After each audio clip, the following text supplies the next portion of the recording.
역대하 24장 15절로 27절까지 뜻을 생각하시면서 한 목소리로 읽도록 하겠습니다. 여호야다가 나이가 많고 늙어서 죽으니 죽을 때에 130세라. 무리가 다윗성 여러 왕의 묘실 중에 장사였으니 이는 그가 이스라엘과 하나님과 그의 성전에 대하여 선을 행하였음이더라. 여호야다가 죽은 후에 유다 방백들이 와서 왕에게 절하매 왕이 그들의 말을 듣고 그의 조상들의 하나님 여호와의 전을 버리고 아세라 목상과 우상을 섬겼으므로 그 죄로 말미암아 진노가 유다와 예루살렘에 임하니라. 그러나 여호와께서 그들에게 선지자를 보내사 다시 여호와에게로 돌아오게 하려 하심에 선지자들이 그들에게 경고하였으나 듣지 아니하니라. 이에 하나님의 영이 제사장 여호야다의 아들 스가랴를 감동시키매 그가 백성 앞에 높이 서서 그들에게 이르되 하나님이 이같이 말씀하시기를 너희가 어찌하여 여호와의 명령을 거역하여 스스로 형통하지 못하게 하느냐 하셨나니 너희가 여호와를 버렸으므로 여호와께서도 너희를 버리셨느니라 하나 무리가 함께 꾀하고 왕의 명령을 따라 그를 여호와의 전뜰 안에서 돌로 쳐 죽였더라. 요아스 왕이 이와 같이 스가랴의 아버지 여호야다가 베푼 은혜를 기억하지 아니하고 그의 아들을 죽이니 그가 죽을 때에 이르되 여호와는 감찰하시고 신원하여 주옵소서 하니라. 1주년 말에 아람 군대가 요아스를 치려고 올라와서 유다와 예루살렘에 이르러 백성 중에서 모든 방백들을 다 죽이고 노략한 물건을 다메섹 왕에게로 보내니라. 아람 군대가 적은 무리로 왔으나 여호와께서 심히 큰 군대를 그들의 손에 넘기셨으니 이는 유다 사람들이 그들의 조상들의 하나님 여호와를 버렸음이라. 이와 같이 아람 사람들이 요아스를 징벌하였더라. 요아스가 크게 부상함에 적군이 그를 버리고 간 후에 그의 신하들이 제사장 여호야다의 아들들의 피로 말미암아 반역하여 그를 그의 침상에서 쳐 죽인지라. 다윗성에 장사하였으나 왕들의 묘실에는 장사하지 아니하였더라. 반역한 자들은 암몬 여인 시므아스의 아들 사밧과 모압 여인 시므리스의 아들 여호사밧이더라. 요아스의 아들들의 사적과 요아스가 중대한 정책을 받은 것과 하나님의 전을 보수한 사적은 다 열왕기 주석에 기록되니라. 그의 아들 아마샤가 대신하여 왕이 되니라. 아멘. 경책을 받은 것과 경책을 받은 것. 감찰하시고 신원하시는 하나님입니다. 참 이게 따라하셔도 됩니다. 감찰하시고 신원하시는 하나님. 제목이 참 좋은 것 같습니다. 그죠?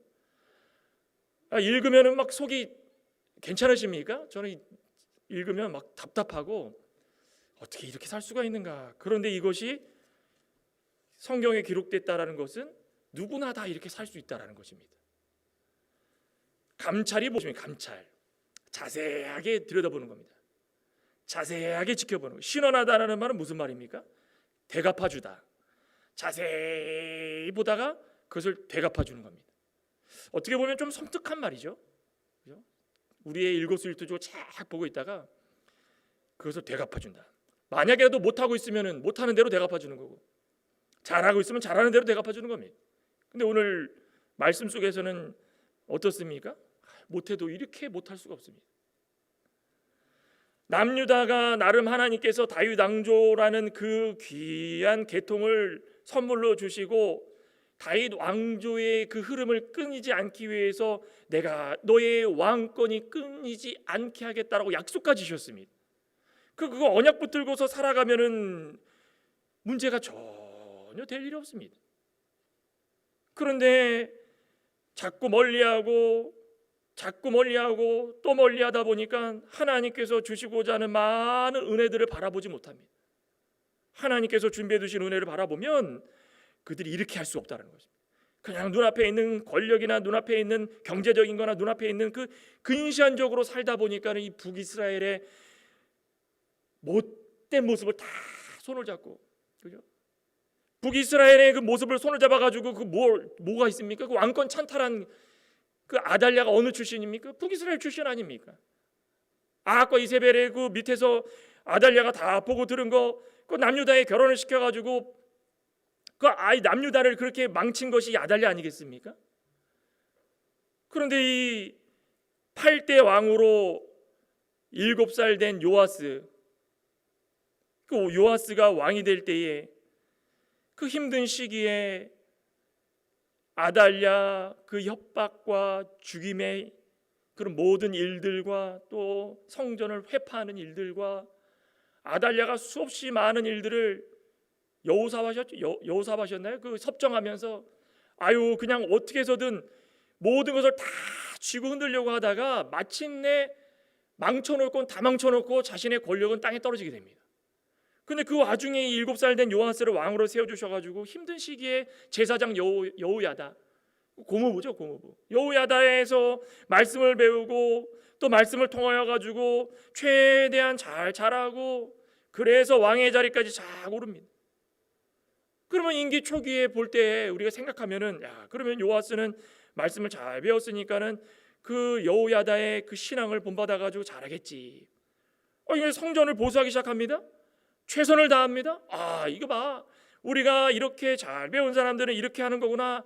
그런데 여호야다가 죽자마자 요아스가 여호와 하나님을 멀리하고 우상을 섬기는 일에 몰두하기 시작합니다. 이렇게 될 줄 누가 알았겠습니까? 여호야다의 아들 스가랴를 세워가지고 하나님이 심판의 경고를 날리지만 그것조차도 소용없이 그냥 듣는 둥 마는 둥 하다가 스가랴를 죽여버립니다. 스가랴를 죽인 이후에 어떻게 됩니까? 요아스는 자기의 뜻대로 성전을 회파하고 모든 것들을 다 자기 뜻대로 합니다. 우상 섬기고. 그때에 스가랴가 죽으면서 하는 얘기가 여호와께서 다 보시고 갚아줄 것이다. 무서운 얘기죠. 요아스의 행동을 하나님께서 쉬지 않고 보고 계셨다는 것입니다. 보고 계시고 잘한 거 잘못한 거 다 구분하셔가지고 말씀대로 순종했으면 복, 그렇지 않았으면 심판, 그 내리실 준비가 다 되어 있다는 것입니다. 그러니 오늘 본문을 통해서 하나님께서 감찰하시고 신원하신다 했는데 우리가 살아가는 이 세상 가운데서도 우리의 행동들을 하나님이 다 감찰해 주시고 신원하시기 때문에 우리가 살아가는데 어떻게 해야 하나님께서 우리의 모든 인생들을 돌봐 주시고 은혜 내려 주실까 한번 생각해 봐야 되지 않겠습니까?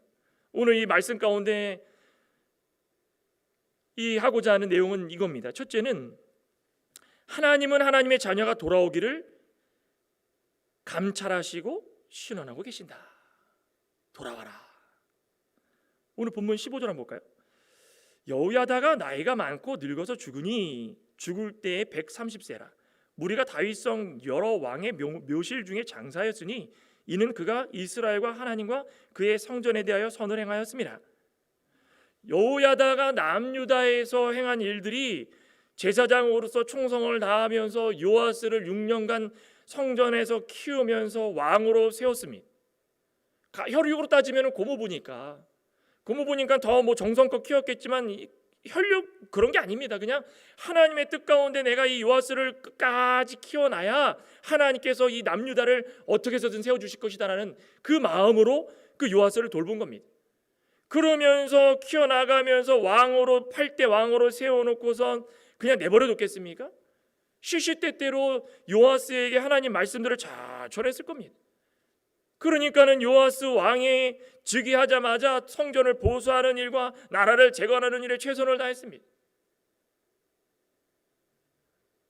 아달랴와 같은 어떤 사람들은 섭정, 자기가 왕권을 찬탈하려고 그냥 그것도 1년간 섭정하면서 좌지우지하려고 애를 썼지만은 여호야다는 그런 게 아니었습니다. 요아스를 돌보면서 욕심이 아니라 하나님의 뜻이 이루어지기를 간절히 바라면서 아달랴는 나라를 풍비박산 내가지고 남유다를 북이스라엘처럼 만들었지만 이게 참 한 사람이 어떻게 들어오냐에 따라서 이게 중요한 것입니다. 어떤 공동체 안에도 마찬가지라는 거. 어떤 공동체 안에도 우리 흔히 그런 얘기 있지 않습니까? 잔잔히 흐르는 개천에도 물이 깨끗한 것 같지만은 돌 하나 던지면은 안에 있던 흙탕물들이 막 올라오는 겁니다. 미꾸라지 한 마리가 거기 안에서 휘짓고 돌아다니면은 아래에 있던 흙탕물들이 쑥 올라오면 그 안에 더러운 것들이 쑥 올라오는 겁니다. 그죠? 그 두 가지를 볼 수 있다는 것입니다. 돌을 던지거나 미꾸라지가 잘못해서 그런 거냐, 아니면은 이 물이 원래 들어왔느냐, 그 두 가지를 보라는 것입니다. 공동체 안에 썩을 대로 썩어진 것이 골마가지고 그냥 저냥 살아가면서 좋은 것처럼 깨끗한 것처럼 보였다라는 것입니다. 그러니까 이것도 하나님 뜻 아니겠습니까? 요아스 같은 왕을 살려주셔가지고 남유다에게 남겨주셨던 것은 바로 그겁니다. 나쁜 단점으로 보면은 그런 악한 왕을 통해 가지고 나라가 아세라 우상 섬기고 성전이 회파되는 것도 중요하지만 하나님께서 봐라, 남유다는 이렇게 준비가 안 됐다. 내가 왕을 살려두고 세우면 뭐하느냐? 북이스라엘 거 그대로 받아가지고 그대로 지키면서 남모르게 속으로는 자신들 하나님을 떠나서 살면서 겉으로는 하나님 섬긴다고 그렇게 얘기하고 있으니 아달랴만 나쁘냐? 아니다. 착각하지 말라는 것입니다. 아달랴는 하나의 도구입니다. 하나님이 툭 던져준 미꾸라지 같습니다. 아달랴가 오건 누가 오건 간에 믿음 잘 지켰다면 남유다가 그렇게 흔들렸겠습니까? 우리 공동체도 마찬가지입니다. 하나님께서 세워주신 공동체 안에 우리가 다 형제고 자매인데 누구 한 사람으로 말미암아 흔들리는 거, 그 말이 안 된다는 것입니다. 말씀을 지키고 살아가는데 개개인마다 믿음 잘 지켜가지고 깨끗한 마음으로 하나님만 섬기며 살아갈 때마다 하나님께서 주시고자 하는 은혜와 복이 발견이 되는 것입니다. 그런데 속으로 끙끙 앓으면서 하나님은 찾는데 겉으로는 잘하는 것처럼 보이지만 속으로는 그냥 삭을 대로 삭아가지고 어느 한 사람이 들어와가지고 툭 행동하니까 서로 싸움에 나고 밑에 있던 흙탕물들이 올라오고 못 볼 걸 보게 되고 그러면은 그대로 교회의 특징들이 올라오는 것입니다. 아, 이런 교회였구나, 이런 공동체였구나, 이런 나라였구나. 남유다가 그렇다. 남유다가 얼마나 안타깝습니까? 그 제가 볼 때는 이 아달랴를 하나 보내주심으로 말미암아 오히려 더 잘 된 것 같습니다. 정신 바짝 차릴 수 있도록 뒤흔들어는 너무 많이 흔들려가지고 지금 막 이 지경까지 왔지만 아달랴 같은 사람을 통해서 못된 사람도 다 구분이 되는 겁니다. 여호야다가 얼마나 고생했습니까? 좋은 마음으로 하나님 말씀 잘 지키도록 가르쳐주고 순종할 수 있도록 6년 동안 그 이후에 왕이 된 다음에도 계속 조언해주고 책사처럼, 그죠? 근데 나이가 이제 130세가 됐습니다. 또 중요한 게 뭔지 아십니까? 여호야다가 130세가 된 이후에 어디에 장사되었습니까? 왕의 묘실에 장사되었다라는 것입니다. 왕도 뒤에 보십시오. 요아스가 왕의 묘실에 장사되었습니까?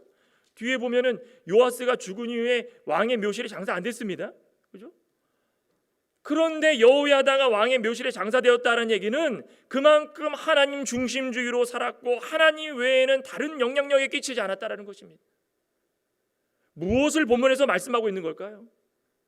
북이스라엘과 남유다, 하나님께서 선택해 주시고 하나님의 자녀로 살아가게 했는데 성전에서 하나님의 말씀을 가지고 충성하면서 최대한 하나님 뜻에서 벗어나지 않으려고 애를 썼던 그 여호야다, 끝내는 하나님께서 다윗성 왕실의 묘에 장사되도록 허락하신 그 이유가 무엇인가, 그겁니다.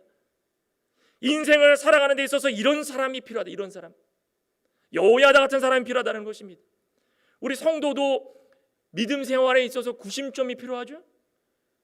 우리 아무리 하나님과 또 세상 사람들과 함께 하나님을 경배하면서 교회를 나오지만은 사람을 보면서 자신의 믿음 생활에 도움을 받는 사람들이 있고, 그죠? 그런 사람을 보면서 이 사람이 믿음이 이렇게 좋으니까 나도 이런 믿음 따라가야 되겠다. 이런 사람들이 많아지면 참 좋은 겁니다. 그런데 우리의 믿음의 구심점은 그런 게 아닙니다. 여호야다 같이 그렇게 인생 가운데 말씀을 가르쳐주는 사람도 분명히 필요합니다. 여호야다 같이 말씀을 깨우치고 가르쳐줘가지고 깨달아서 하나님의 나라를 바로 세워가는 사람도 필요한 겁니다. 요아스가 임기 초반에 나라를 강하게 하기 위해서 성전을 재건하는 일에 보수하는 일에 최선을 했던 것이 여호야다의 역량 아니겠습니까? 나라를 말씀으로 세워가려고 애를 썼고 왕을 말씀으로 세워가려고 애를 썼고 하나님께서 의지를 주셔가지고 그 의지가 굽히지 않고 끝까지 하나님과 나라를 세워나가려고 애를 썼고, 이 여호야다 같은 사람들이 분명히 교회 안에 공동체 안에 필요하다는 것입니다. 그런데 여호야다가 죽은 후에 어떤 일이 벌어졌습니까? 17절에 여호야다가 죽은 후에 유다 방백들이 와서 왕에게 절하매 왕이 그들의 말을 듣고. 왜 왔을까요? 그냥 여호야다가 요아스에게 귀한 하나님의 말씀들을 잘 가르쳤다는 소문을 듣고 나도 좀 배우겠습니다 하고 왔을까요? 여호야다가 죽은 후에 왔다는 것이 이게 초점입니다. 살아있을 때 왔었으면 참 좋았을 텐데 죽은 후에 와가지고 무슨 부귀 영광을 누리려고 왕에게 와가지고 절을 합니다. 그런데 왕이 그들의 말을 잘 듣습니다. 요구 조건이 뭐였습니까? 18절에 왕이시여, 우리가 지금까지 조상들의 하나님 여호와의 전을 버렸습니다. 왕이시여, 아세라 목상을 섬겼습니다. 그런데 왜 그거 못하게 합니까? 여로보암 그 당시에 북이스라엘에서 시작됐던 그 신전 사상이 오고 오는 모든 세대에 전달이 돼가지고 은연중에 마음속에 다 들어가 있었던 것입니다. 여호야다가 살아있을 때는 그거 내색하지 못하고 숨기고 있어 끙끙 앓으면서 언젠가는 내가 한번 이야기해야 되겠다 믿음으로 잘 지켜나가던 여호야다가 죽자마자 쪼르르 와가지고 왕한테 말하는 것입니다. 왕이시여, 두 가지 조건 지켜주십시오. 하나님의 전을 버리십시오. 아세라 목상과 우상을 섬기도록 모든 백성들에게 선포하십시오. 그런데 그걸 왕이 들었다라는 것입니다. 그게 뭐라고 되어 있습니까? 18절에 그 죄로 말미암아. 죄입니다. 죄. 그러니까 한마디로 죄가 죄인지 모르고 살았다는 것입니다. 자신들의 신앙의 구심점이 없이 세상을 바라보며 이리 갔다 저리 갔다 하다 보니까 어떤 것이 진리고 어떤 것이 비진리고 어떤 것이 말씀을 섬겨서 봉사하는 거고 어떤 것이 아니고 이것을 바라보지 못하니까는 이리 갔다 저리 갔다 하다가 가장 편한 거 그 죄를 선택해가지고 왕이 여호야다가 없다 보니까는 이 참 별 볼 일 없는 왕이고 뭐 세상 경험도 없는 어린 왕이고 뭘 알겠느냐, 우리 말 들어라 가가지고 왕을 뒤흔들어 놓은 겁니다. 그랬더니 왕이 그걸 잘 듣습니다. 그 들어줍니다. 그 죄로 말미암아 진노가 유다와 예루살렘에 임하니라. 그러나 여호와께서 그들에게 선지자를 보내사 다시 여호와께로 돌아오게 하려 하심에 선지자들이 그들에게 경고하였으나 듣지 아니하니라. 하나님께서 이 불쌍한 자들, 아니 우리 성전 보수를 왜 합니까? 그냥 내버려 두십시오. 우리 신전을 갖다가 거기다 세워놓고선 아세라 목상과 바알 신 섬기면서 놀고 먹고 우리가 원하는 대로 하겠습니다. 그게 죄가 죄인지도 모르고 그렇게 살아갔던 자들이 하나님께서 여호야다를 세워주셔가지고 구심점을 세워주시고 그나마 하나님께서 원하시는 신앙의 길을 조금은 보여주셨는데 그조차도 사라지자 인생 가운데 마음대로 살아간다는 것입니다. 왜 그렇습니까? 우리 안에 있는 흙탕물이 무엇입니까? 육체의 부패성인 겁니다. 우리는 다 그겁니다. 어느 한 사람 예외 없습니다. 다 육체의 부패성을 가지고 있기 때문에 내가 가지고 있는 성격, 내가 가지고 있는 환경, 나의 직위, 지혜, 학업, 학위 다 필요 없습니다.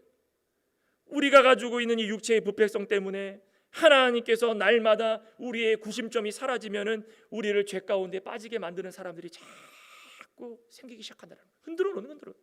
잔잔해가지고 믿음 잘 지키는 것처럼 보였는데, 아이고 창광교회 김 목사 참 믿음 좋은 것처럼 보였는데 밑에 깔려있는 육체의 부패성이 어느 한 사람이 이제 툭툭 치고 들어오니까 스멀스멀 올라오는데 더러운 것들이 올라와가지고 자신이 가지고 있던 것이 그대로 드러나는 것입니다. 그래서 우리는 역사 가운데 분명히 알아야 될 것은 우리의 믿음의 구심점이 분명히 있어야 된다는 것입니다. 우리 가운데 믿음의 구심점은 무엇입니까? 예수 그리스도입니다. 예수 그리스도와 속죄가 우리의 믿음의 구심점이 되어야 되는 것입니다. 무엇을 하든지 간에 우리가 죄 가운데 빠지지 않도록 예수 그리스도를 바라보고 예수 그리스도의 온유함을 바라보고 예수 그리스도의 겸손함을 바라보고 예수 그리스도의 사랑을 바라보고 우리가 부족한 것이 있다면 끝까지 닮아가려고 애를 쓰면서 우리를 죄 가운데서 씻어주신 그 은혜를 감사하며 살아가는 것이 우리 믿음의 구심점이 되는 것입니다. 그게 흔들리기 시작하면은 모두가 다 무너지는 겁니다. 자기가 나오는 거, 자기가. 내가 나오기 시작하면은 요아스의 결정 한번 보시기 바랍니다. 요아스의 결정은 자신이 나온 겁니다. 자신이. 내 뜻이 나오고 내 생각이 나오고 내 의지가 나와가지고 들어보니 이것이 편하겠구나. 들어보니 이것이 좋겠구나. 들어보니 내가 이것을 해주면 나를 따라올 사람들이 많겠구나. 내 권력이 튼튼해지겠구나. 끝까지 하나님 붙들고서 나갔던 것이 아니라 여호야다의 그 계명 율례를 지키라고 했던 그 교훈이 끝까지 붙들었던 것이 아니라 죽고 나니까는 이제 흔들리기 시작했다는 것입니다. 저 여러분들은 믿음의 구심점이 흔들리지 않기를 소망합니다. 예수 그리스도와 속죄의 은혜를 끝까지 붙들고 하나님께서 우리를 일꾼으로 세워주셨으면 다른 거 보지 말고 하나님만 바라보고 나아가는, 그래서 이 교회와 하나님의 구원 사역이 잘 세워져 나가는 것이 우리의 희망이다. 하나님은 어떤 분이십니까? 이 유다와 예루살렘을 불쌍히 여겨주시는 분입니다. 만약에라도 이랬다면 하나님께서는 우리 생각에 우리를 만약에 해하려고 이렇게 와가지고 내가 이렇게까지 공들여가지고 믿음 잘 지키도록 옆에서 도와줬는데 어느 순간에 획 돌아서가지고 내 뜻대로 한다고 돌아서가지고 나를 욕하고 믿음을 회방하고 하나님을 떠나고 예수님을 떠나는 사람들이 있다 그러면 우리는 감정적으로 에휴 저 이런 사람인 줄 내가 알았다. 저 희망이 없는 사람이다. 그 욕하고 끝내면 되는 것입니다. 하나님은 속도 없으십니다. 이렇게까지 하고 있는데 하나님이 뭐라 그랬습니까? 그들에게 선지자를 보내사 다시 돌아오게 하려 하셨습니다. 돌아온다는 말이 무슨 말이었습니까? 수부, 회개하는 것입니다.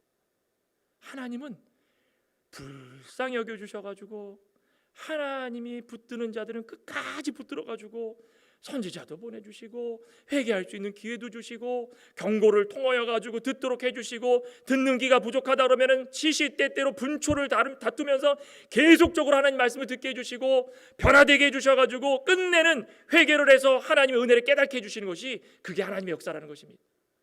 그렇게 했는데도 돌아오지 않으면 그거 하나님 그거 어떻게 할 수 없습니다. 알곡과 가라지가 있듯이 어떻게 할 수가 없습니다.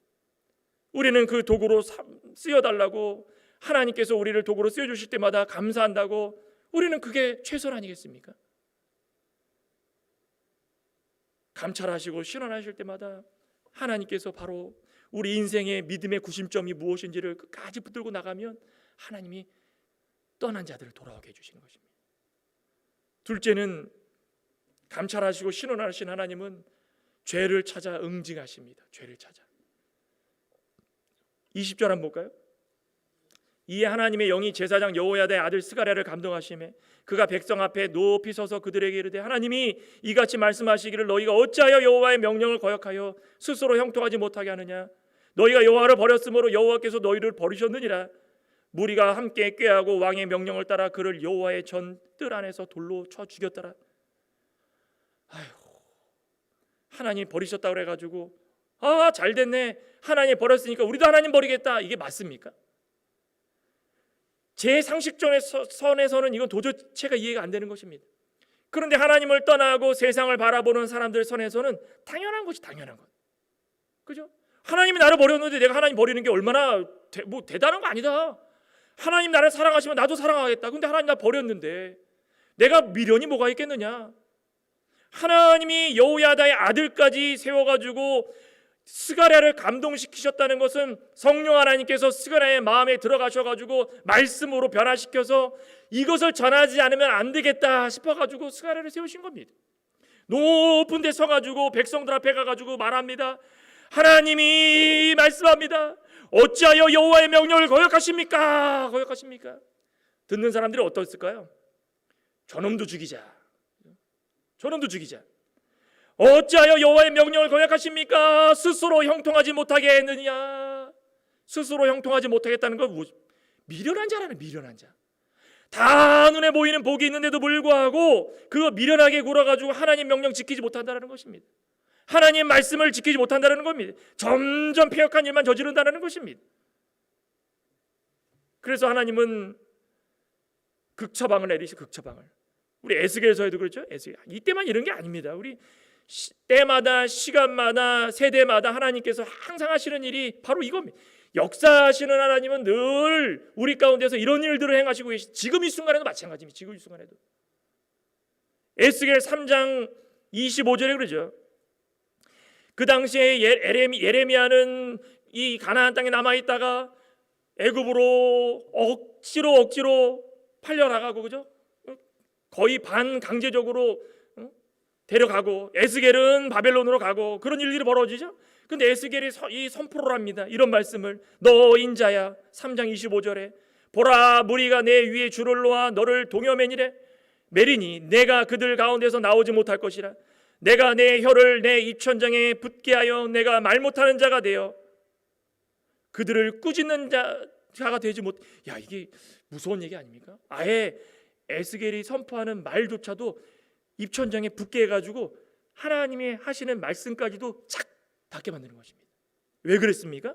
패역한 족속들이기 때문에, 말을 해도 듣지 않기 때문에. 그런데 27절에 그러나 내가 너와 말할 때 내 입을 열리니 너는 그들에게 이르기를 주 여호와의 말씀이 이러하시다 하라. 그들을 들을 자는 들을 것이요 듣기 싫은 자는 듣지 아니하리니 그들은 반역하는 족속입니다.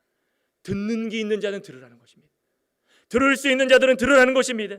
하나님께서 아무리 선지자들을 보내가지고 때마다 좋은 말씀들을 전했어도 듣지 않으니까 순간적으로 에스겔의 입을 닫게 하셔가지고 말 못하게 만드셔서 하나님의 말씀조차도 듣지 못하게 만드셨는데, 그것조차도 하나님이 너무 미안하고 죄송해서 하나님께서 기회를 주십니다. 다시 한번 들어봐라. 그럴 때 말씀을 선포하는데 들을 게 있는 자들은 듣게 되는 것입니다. 그때도 듣지 않는 자들은 끝까지 듣지 않는 것입니다. 사람의 고집이 이러미. 하나 더 볼까요? 스가랴 7장 8절입니다. 스가랴 선지자도 그때 당시에 마찬가지입니다. 바벨론 포로 이전부터 얼마나 많은 선지자들에게 동일한 말씀을 전했습니까? 스가랴가 이제 곧 이 바벨론에서 돌아올 텐데 너희들이 어떻게 되는가? 과거의 일을 언급하면서 또다시 하나님의 말씀을 듣지 않으려고 하는 백성들이, 바벨론 가기 전이나 바벨론 갔을 때나 바벨론 갔다 온 다음에나 변함이 없습니다. 변함. 이거 어떻게 하면 좋을까요? 사람이 좀 변해야 되는데, 하나님이 이렇게 좋은 선지자들을 보내시고 여호야다 같은 그런 제사장들을 시간마다 때마다 보내주셔가지고 바벨론 포로 잡히기 전에도 들려주시고 바벨론 포로 가서도 들려주시고 바벨론 포로 이후에도 들려주시고 매일같이 들려주시는데도 불구하고 끝까지 듣질 않습니다. 그러니 스가랴 7장 8절에 뭐라 그럽니까? 여호와의 말씀이 스가랴에게 임하여 이르되 만군의 여호와가 이같이 말하여 이르시기를 너는 진실한 재판을 행하며 서로 인애와 긍휼을 베풀며 과부와 고아와 나그네와 빈판 자를 압제하지 말며 서로 해하려고 마음에 도마하지 말라 하였으나 그들이 듣기를 싫어하여 등을 돌리며 듣지 아니하려고 귀를 막으며. 뭐 고아와 과부 나그네 도와주는 게 뭐 최우선 일이라고 그것만 하라고 그런 것입니까? 하나님 말씀 지키라고 그런 겁니다. 지키라고. 여러분 하나님 말씀 들어야 됩니다. 지키십시오. 그랬더니 어떻게 합니까? 듣기를 싫어하고 등을 돌리고서 아예 귀를 막아버립니다. 듣기 싫습니다. 똑같은 얘기 또 하고 또 하고 또 하고 매번 하는 얘기인데 왜 자꾸 합니까? 듣기 싫습니다. 야, 그만 좀 하십시오. 자신들의 처지를 알지 못하고 불순종한 모습을 보였기 때문에 하나님이 질책을 하지 않을 수가 없다는 것입니다. 그때에 하나님께서 원하시는 건 단 한 가지입니다. 내가 너희들을 사랑하는 거 알지? 내가 왜 스가랴를 보내고 왜 에스겔을 보내고 왜 예레미야를 보내고 왜 여호야다를 보내고 왜 이사야를 보내고, 그 이유만 알면 너희들이 간단한 거 아니겠느냐? 내가 단번에 심판을 내려내지만 이렇게 선지자들을 보내고 예언자들을 보낸 것은 내가 너희들에게 기회를 주는 것이다. 하나님께서 이 기회를 주실 때 그 세대 가운데 책임을 다하고 최선을 다하면 그것으로 족한 것입니다. 그런데 끝까지 안 합니다. 끝까지 안 합니다. 하나님 은혜 생각 안 하고 배은망덕하게 그렇게 살아가고, 스가랴가 죽어가면서도 끝까지 하나님 말씀 그렇게 전했는데 안 되고, 그죠? 오늘 본문에 그러죠. 스가랴가 죽어가면서 뭐라 그랬습니까?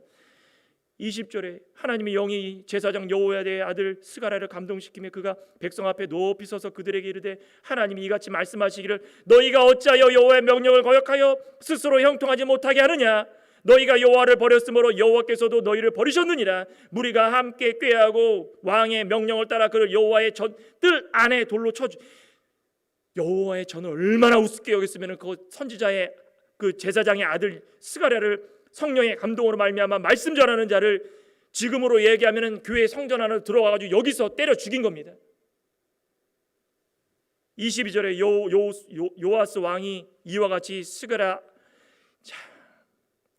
아버지 여호야다가 베푼 은혜를 기억하지 아니하고 그의 아들을 죽이니 그가 죽을 때에 이르되 여호와는 감찰하시고 신원하여 주옵소서.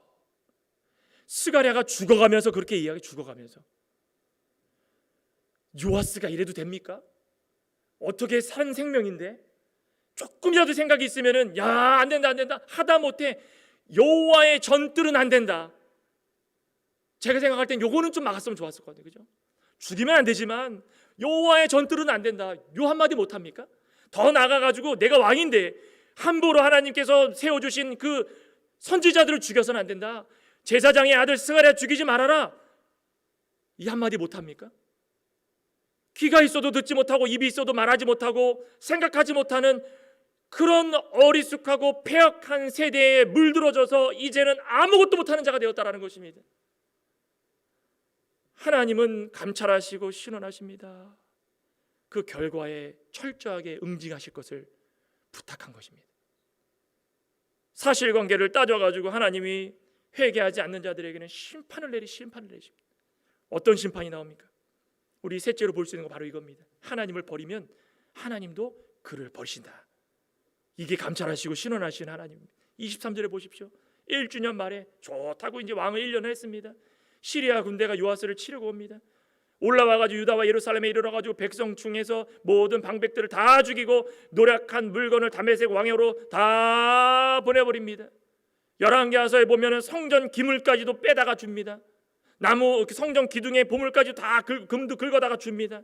줄 거 다 줍니다. 시리아 왕이 다 바칩니다. 무슨 꼴입니까 이게?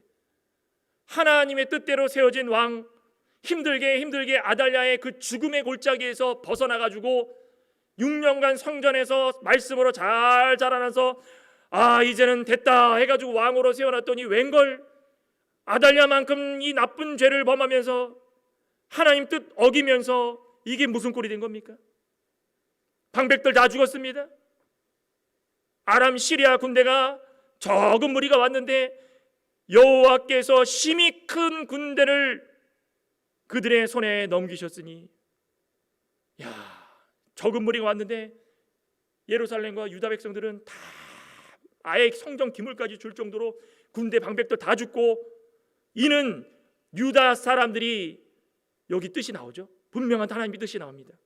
24절에 우리 24절 같이 한번 읽어볼까요? 24절입니다.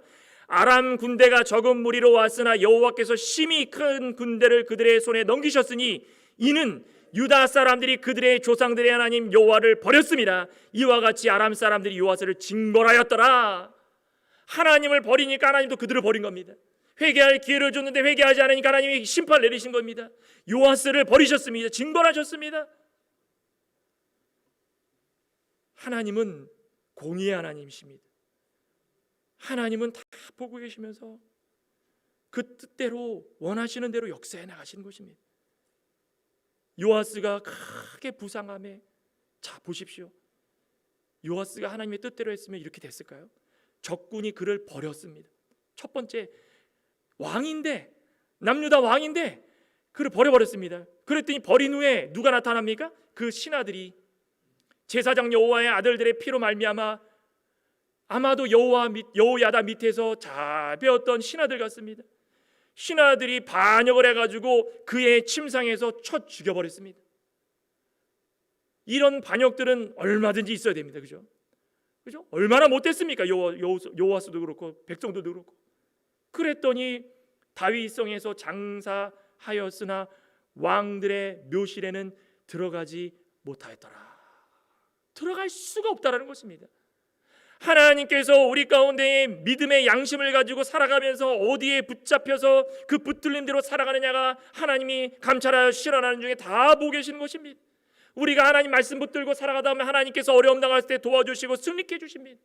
그런데 하나님 말씀 붙들지 않고 세상의 욕심대로 내가 자아가 강해가지고 나 아니면 안 된다라는 식으로 교만해가지고 살아가면 하나님께서 기회를 주십니다. 회개해라. 끝까지 하나님 붙들지 않습니다. 그러면 하나님께서 어떻게 하십니까? 버리시고 다윗성에 장사하지 못한다. 왕실에 들어가지 못한다. 이게 얼마나 큰 결과입니까? 만약에도 우리가 이 믿음 생활 잘합니다. 10년 20년 했습니다. 알고 봤더니 이 속에 뭉그러질 때 있던 모든 것들을 다 드러내지 않고 숨겼지만 하나님께서 다 보고 계셨다라는 것입니다. 하나님 말씀 믿지 않고 살아갔는데 그냥 저나 믿음 생활했다. 그런데 마침내 세상 끝날에 하나님께서 심판하시는데 지옥으로 가라. 너는 천국에 들어가지 못한다. 하나님 왜 그러십니까? 내가 다 감찰하고 신원했다. 너 나 모르지? 내가 하루하루 널 모르는 줄 알았지? 이거 하는 행동 저거 하는 행동 내가 시간마다 때마다 회개할 기회를 줬는데 너는 그걸 무시하고선 너 마음대로 살아갔으니 나도 너에게 심판을 내릴 거다. 하나님을 버리면 하나님도 버리시는 겁니다. 1년 전에 스가랴를 하나님이 세워주셨을 때에 그 말씀만 들었다면 얼마나 좋았을까요? 스가랴를 그렇게 비참하게 돌로 쳐 죽인 거 그대로 고스란히 다 돌아온 겁니다. 믿음 생활하는데도 믿음 지킬 때 힘들고 어렵고 시험 당하는 거 하나님 바라보고 이겨내시기 바랍니다. 감찰하시고 시원하십니다. 하나님이 다 아십니다. 그런데 그거 가지고 어떻게 하려고 하다가 서로 싸우고 분통이 터진다고 해가지고 서로 부딪히면 험한 꼴을 봐가지고 그것을 통해 가지고 다 돌아오는 겁니다. 나는 속이 시원할지라도 나중 됐더니 또 다른 사람이 나를 힘들게 하는데 이거 어찌할꼬. 하나님께서는 그런 거 원하시는 게 아닙니다. 하나님의 뜻대로 잘 들으면서 내가 변하기를 원해. 내가 변하기를. 하나님의 전을 보수한 그 사적 인정받아가지고 그나마 다윗성에 장사한 것뿐입니다. 묘실에는 들어가지 못했습니다. 반역한 자들은 암몬 여인 스무아세 아들 사밧과 모압 여인 시므리세 아들 여호사밧이더라. 요아스의 아들들의 사적과 요아스가 중대한 경책을 받은 것과 하나님의 전을 보수한 그 사적은 다 열왕기 주석에 기록되니라. 기록됐으니까 오늘날까지도 우리에게 들려주고 있다는 것입니다. 하나님의 은혜 가운데 살아가는 모든 신앙생활에 복된 것들은 하나님 다 생명책에 기록하고 계시는 것입니다. 아이고 창광교회 누구 집사 누구 권사 힘들었지 내가 다 안다. 힘들었을 때마다 나를 붙들고선 감찰하시고 신원하는 하나님이 어떤 하나님이신 줄 알고 기도하며 참았지. 다 기록하는 것입니다. 그런데 어떤 교회에 살아가면서 이렇게 그냥 못나고 어리숙하고 폐역하게 살아가면서 믿음 좋은 줄 알고 살아갔지만 다 하나님 기록하시는 거예요. 몇 날 며칠 2024년 11월 10일 몇 시에 다 기록합니다. 마지막에 다 보여주시는 거예요. 자 봐라. 자 봐라. 궁금하지? 와서 봐라. 뭐라고 써 있습니까? 다 써 있는 겁니다. 어떻게 해야 되겠습니까? 요아스와 같은 이런 모습으로 살아가지 않길 소망합니다. 잘 배웠으면 배운 대로 순종하면 되는 겁니다. 하나님은 감찰하시고 신원하시는 분이기 때문에 우리의 일거수일투족 머리카락 하나도 숨김없이 다 보고 계신다. 그것만 기억한다면 우리 삶 가운데에 성전을 보수하듯이 성결한 몸으로 하나님을 잘 섬기며 살아갈 줄 믿습니다. 이 말씀 잘 기억하시고 한 주간도 승리하시는 저와 여러분 되시길 간절히 소망합니다. 기도하시겠습니다. 하나님 감사합니다. 감찰하시고 신원하시는 하나님, 믿음 잘 지키면 기쁜 말씀도 이렇게 기쁜 말씀이 없고 신앙을 지키지 못하고 믿음 지키지 못하면 이렇게 두려운 말씀이 없습니다. 우리 삶 가운데 인생 가운데 요아스처럼 말씀을 잘 듣는 것처럼 들었지만 신앙의 구심점이 사라지자 세상을 좋아하고 세상을 더 원하는 어리석은 자가 되고 폐역한 족속이 되어서 마지막에는 비참하게 반역을 통하여서 죽임당할 수밖에 없었다는 것을 다시 한번 기억하고 우리의 믿음 생활 가운데에 배운 것을 잘 기억하고 되새겨서 무엇이 됐던 간에 예수 그리스도가 우리의 구심점이 되어서 시험이 있고 환난이 있고 어려운 점이 있더라도 흔들리지 않는 신앙이 되고 하나님만 바라보고 살아갈 수 있는 우리 귀하고 복된 성도가 되게 하여 주시옵소서. 예수님의 이름으로 기도드리옵나이다. 아멘.